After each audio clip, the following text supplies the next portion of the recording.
Coach, if you wouldn't mind, if you could just give us some general thoughts on, coming on board here as defensive coordinator and joining the UConn football program. Absolutely. I mean, number one, obviously, just excited to get going here.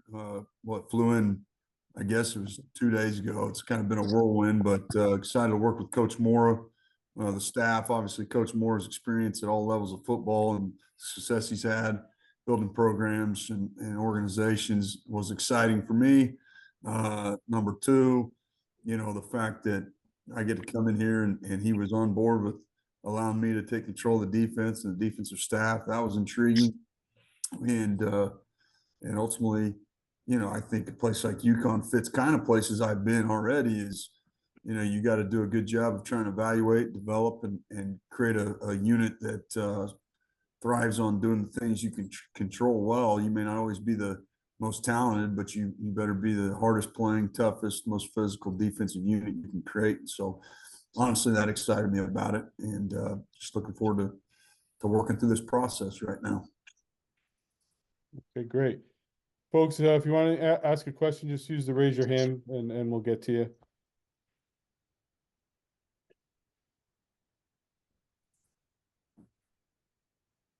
Joe Ruda, go right ahead. Hi, Coach. Joe Ruda, Hartford Current. Welcome. I know you kind of hit on it already, but going through this process, looking at Connecticut football and what you can bring, just what are your expectations and what are your hopes for what you can do to transform this defense and help this team? Yeah, hopefully, I think like any coach will tell you. I mean, the first thing you want to do is create, whether it's your position room or whether your unit, you want to create a group that emulates your own personality. And so, number one, I hope we have a unit that it plays with unbelievable effort. That's physical, it's disciplined, and plays defensive football the right way. I mean, playing great defense, it's not a science. It's more about how violent you're willing to play and your toughness, and hopefully we demand that and we get that. And like I said, I think the players here over the course of history are those type of guys. So I'm hoping to see those guys embrace that defensive culture or expectation or whatever buzzword you want to use. We'll go to Carl.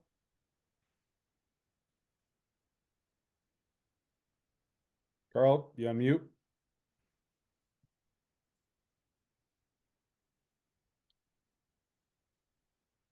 We'll come back to Carl. Graham, go ahead. Oh, go ahead. hey, Coach. How you doing? Welcome. Hey, Curious to know your thoughts initially on the defense so far and the guys that are here, and also who's coming in and how they fit well into your scheme that you're planning on implementing. Yeah, that's a pretty in-depth question for me being here 48 hours. To be quite honest, I don't have a great feel for our guys. I mean, that's just me being blunt with you. I just haven't seen enough to make a comment on that. I mean, obviously through the process with Coach Moore before I took the job, I spent as much time as I could watching film. But you're sitting there trying to remember whose number is who and who's coming back. So you might not like this answer, but this is the blunt, honest answer. And the fact is, I don't know yet.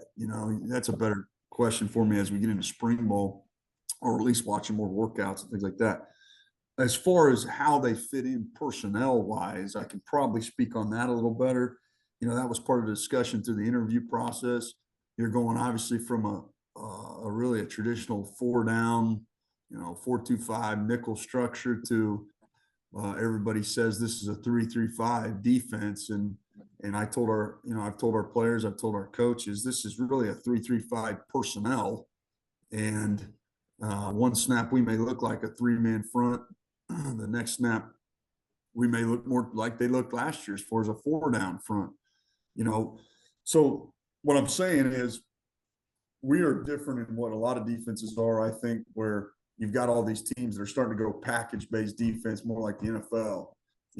This defense requires really two positions, one in the front, the same linebacker, and one in the back end, we call them the dog, but the middle safety, to have a multitude of their skill sets and be very flexible in the assignments that we ask them to execute. So as we went through the process, I say all that to answer your question and say, I think there's guys that we have on this roster that I think can fit into those two positions and have shown on film and just a little bit I watched them work out that they have a chance to provide that flexibility and allow us to do what we want to do. Great. Thank you so much. Appreciate it. Carl, we'll go back to you now. Thank you, Bill. Coach Carl Adam at Hearst Media. Coach, I'm wondering, who is your coaching role model? Who influenced your coaching philosophy? Yeah, you know, I'm gonna be honest with you. I think you try no matter what, you know, good or bad experience. I think you try to draw from everybody you've been around. I think the number one thing as a coach is you got to make sure you stay true to who you are, because players see through fake, and I don't blame them. I would too. You got to build trust for your players, and I think the best way to develop that trust is be genuine. And so I'm going to be who I am, but I've drawn from everybody. I mean, even going back to my high school coach, I played in a small high school, and you know, the core beliefs of that program, we were able to win a lot of games. I've carried that with me. You know, I moved on to a college program that we were able to kind of turn it around. I've carried things from that, good and bad. And then as I got into this level, I was very fortunate to get into this level. I've worked with guys like Cliff Kingsbury. I thought he did always a great job relating with players. You know, I've had, you know, I've had Mike Leach, obviously, is a pretty big influence on me, even though he's an offensive guy. Mike Leach's consistent messaging and his expectation within the organization, I'll forever appreciate and try to emulate to the best of my ability.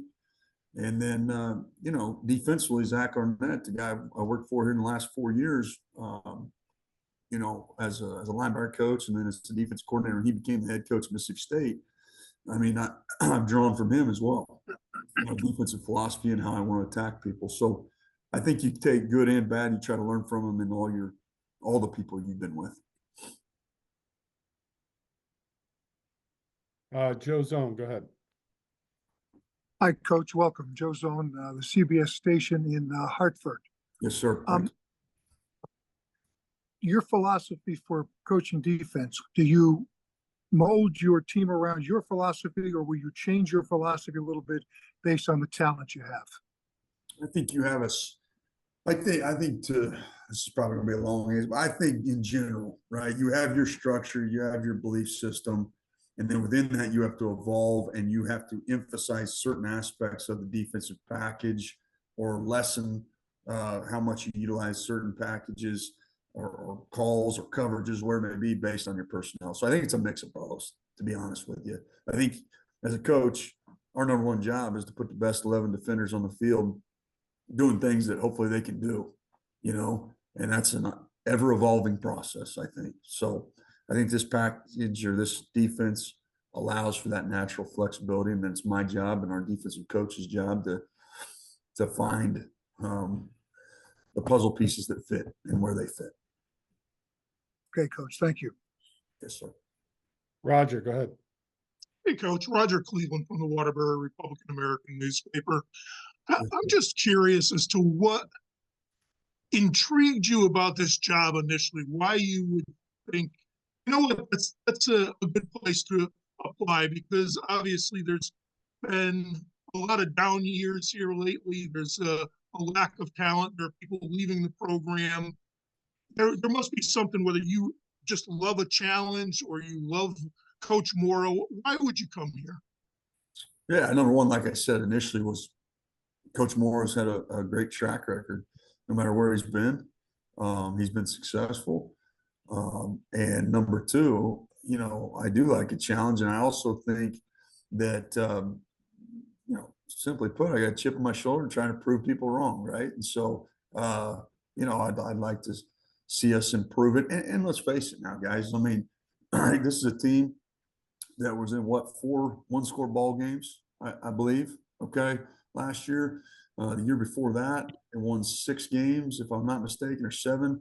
I remember looking from afar at what UConn was doing when Coach Moore in the 22 season won those games, and I went, man, this guy's doing an unbelievable job, you know, from afar. Now, how I fit into that, obviously we need to play better defense, and I'm hoping I can help that. but so that's really what intrigued me with it. And he gave me an opportunity, and I want to utilize that opportunity. I'm going to do my best to take advantage of it. Thank you. Graham, did you have a follow-up? Oh no, is my hand still raised? Oh, Yeah, it it is. was. My That's bad. okay. Sorry about that. Yeah, I'm good. Joe Aruda, go ahead. Hey, Coach. Yeah, along similar lines to the question that was just asked, you know, I think the fourth hire of this offseason of the program really seems to be trying to take another level in this sort of rebuild since Jim Mora has arrived. Just how optimistic are you that this program is headed in the right direction? Yeah, I mean, I wouldn't be here if I wasn't optimistic that we're trying to move it in the right direction, right? I mean, listen, there's no magic pill that all of a sudden you got a new coach in here or new 4 coaches or whatever, that everything just flips, because ultimately this is a player's game. Okay, that doesn't take responsibility off of us as a staff by any stretch of the imagination. It's our job to put them in position to be successful, demand it, get it done, recruit, all those things that make a good program, right? But ultimately, we've got to continue to work and try to find any angle we can utilize to maximize whatever our resources in any part of the organization. And that's really what, as soon as I get off here, I'm going to go meet with the defensive staff, and that's what we're working through right now. And right now it's like drinking water out of a fire hose with everybody, but slowly but surely you keep chipping away, and I think good things can happen if you can get everybody on the same page. We'll go to Aman. Hi, Matt. I just was wondering, coming in on a staff with a defensive-minded head coach and a scenario where the head coach was the defensive coordinator, what is Jim Mora's role with the defense moving forward, and where does your authority begin in terms of the defensive scheme and calls? Sure. Yeah. I mean, probably a better question for him because it may evolve, but I know that was a big point of discussion he and I had in the interview process, because obviously what I have been used to and what we will do here, I think is a pretty significant difference than what they had done. And I even made the comment, I'll just be honest, I made the comment when he first started talking to me. I said, I'm a little surprised you're interested in it because it is different. It is different. And his willingness to embrace that, and almost get energized by it, just from outside looking in on his personality, that honestly gave me faith in the opportunity as well, because this is a guy that's done it at the highest level, right? As a defensive coach, and he's energized by learning something new and doing something new. And in any business, in any career, when you stop learning, you're done, right? And so I thought that was a great sign. And so to more specifically answer your question, I mean, right now he's allowing me to run everything, and I'm sure he'll have influence, and I'd be dumb not to utilize his experiences, right? And utilize his feedback. But ultimately, he wants to be the head football coach here and handle all the things that entails, especially in today's world of college football. So that gives me the ability to be kind of as much of the head coach on defense as I can be, right?